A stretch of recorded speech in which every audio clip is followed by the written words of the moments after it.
Por ser un acto del hombre, la arquitectura refleja sus cualidades y carencias, sus ideologías y tropiezos, su búsqueda y su negación.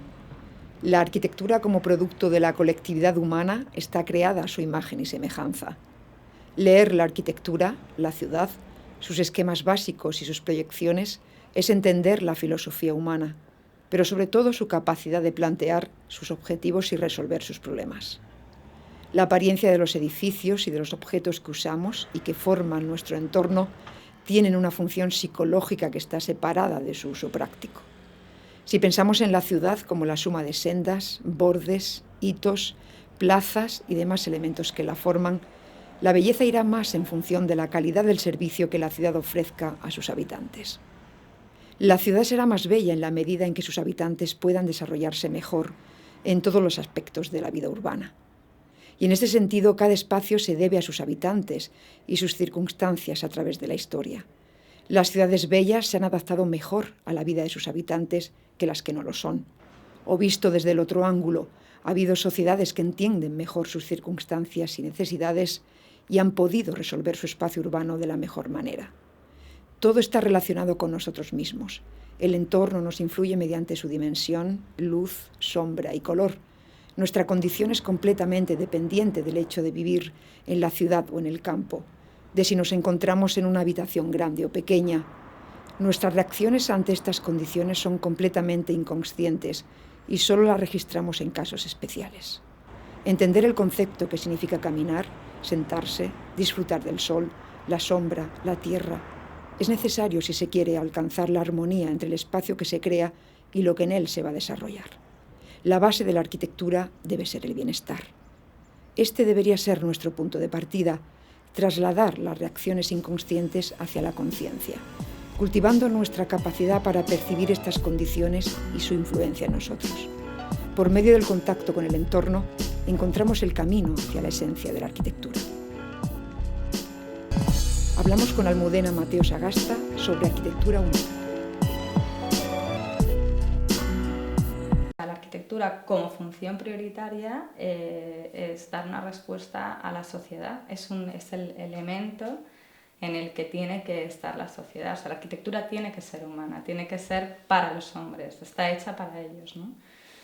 Hay veces que en un plano más espiritual o un plano más mundano, pero es para ellos. Entonces, ¿por qué tenemos que recuperar ahora el concepto de arquitectura humana? Porque durante muchos años lo que se ha hecho es una arquitectura que parecía que no era habitable, una arquitectura que parecía que no era para el hombre, que no era para los seres para los que tenía que estar destinada, ¿no?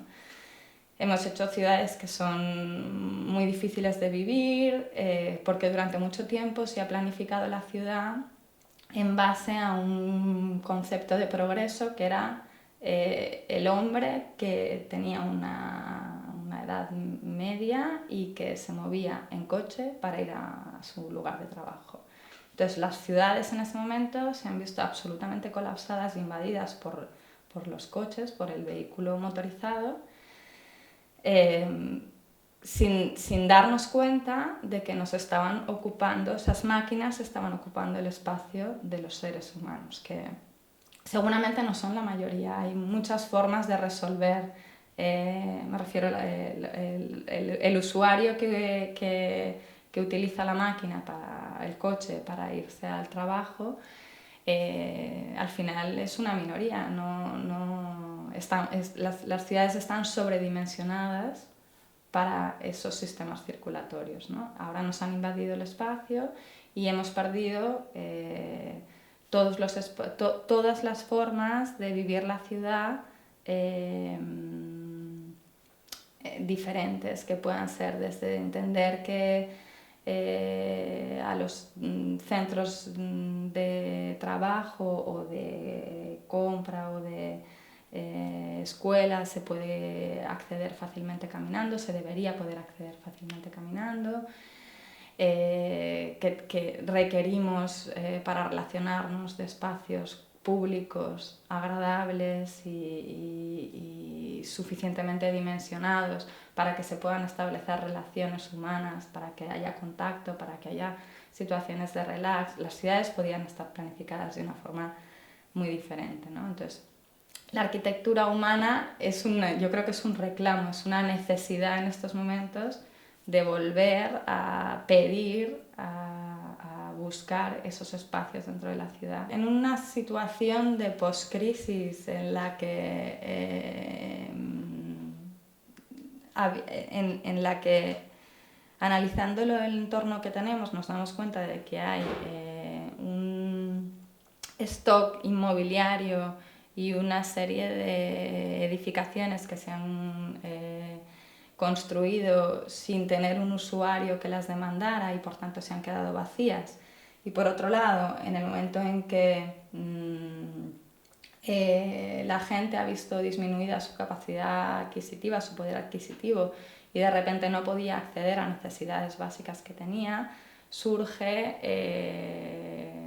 un grupo de mujeres, decidimos intentar hacer de mediadores entre estos colectivos que necesitan un espacio, que puede ser la vivienda, pero también puede ser el medio en el que pueden desarrollar determinadas actividades como colectivo, con todo ese stock de edificios sin uso, ¿no? Desde la perspectiva de los espacios, del stock de viviendas, por ejemplo, que hay, lo que queríamos era que esas viviendas que son sin usuario, monótonas, estándares y que no responden a nada, se pudieran transformar, primero para que no se quedaran vacías, teniendo muchos colectivos que las demandan, pero que además se pudieran transformar en elementos, primero que introdujeran medidas siempre de sostenibilidad, o sea, reformarlas de alguna manera para que pudieran introducir aspectos de mejor funcionamiento bioclimático, de introducción de nuevos materiales en las pequeñas reformas que se pudieran hacer, que fueran más ecológicos, pero además para que se propiciara un tipo de vida diferente, es decir, no cada uno situado en su única célula, incomunicado con el resto de las viviendas o de los elementos que estuvieran allí, sino que hubiera espacios comunes, que hubiera espacios de intercambio, que hubiera seguramente servicios dentro de las viviendas, pero siempre como favoreciendo, facilitando una vida más comunitaria, ¿no? Una vida además comunicación. Puede ser quizá que sea más del sentimiento, ¿no?, femenino o más de mujer. Cuéntame si tú crees que hay una arquitectura de mujer. Yo lo que creo es que hay una visión de género que sí que puede ser diferente a la hora de planificar los proyectos.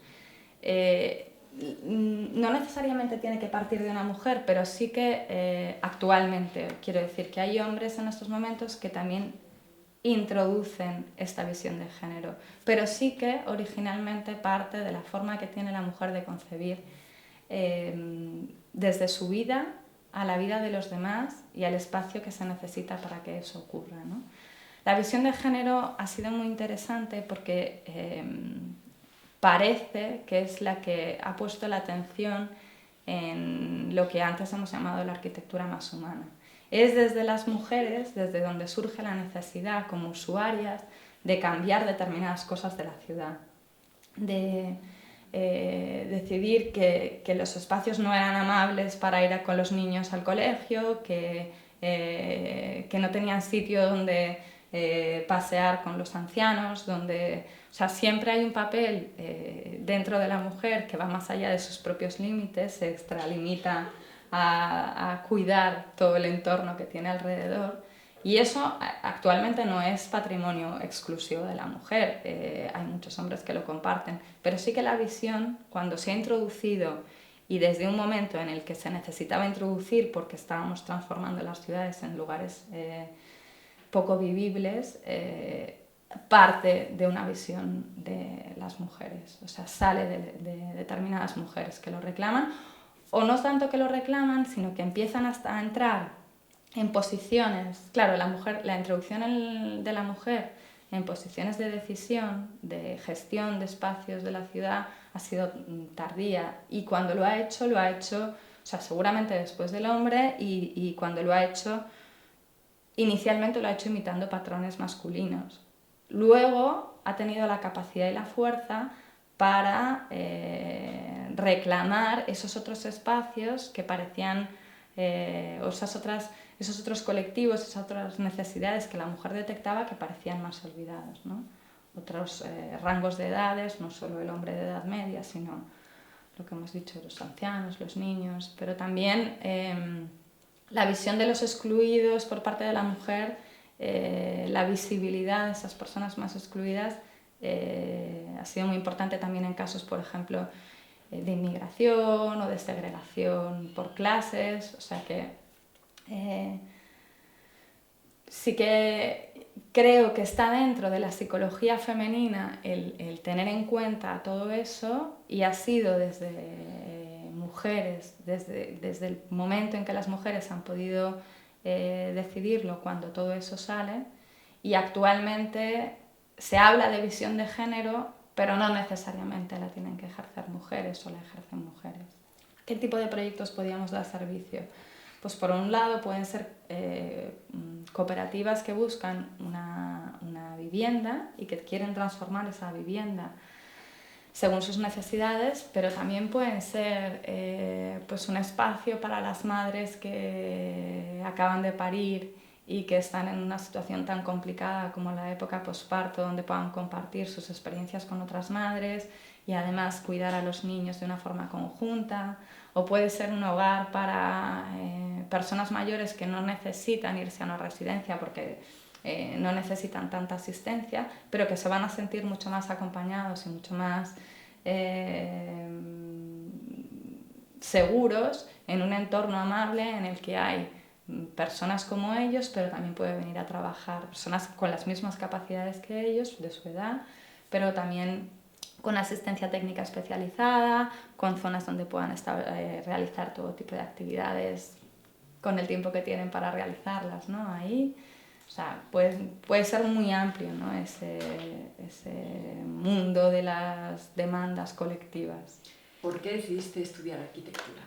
La verdad es que fue una decisión muy curiosa porque la tenía muy clara desde el principio, pero no sabía por qué. O sea, me apetecía, yo soy de ciencias y lo que pasa es que veía que mi perfil no era solo técnico. Necesitaba una carrera que me aportara algo un poco más allá de las cosas estrictamente científicas, y creo que la arquitectura, bueno, intuía, porque realmente la decisión no fue consciente, me podía aportar ese aspecto que luego yo creo que en la profesión he descubierto como más social, más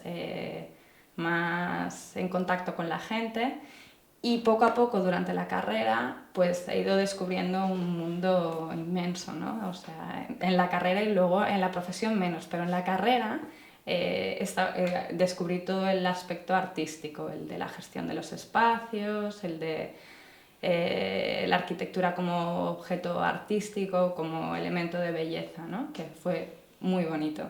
Luego eso fue muy difícil de reproducir y de repetir en el escenario profesional, pero ese aspecto de ahí fue culturalmente muy interesante.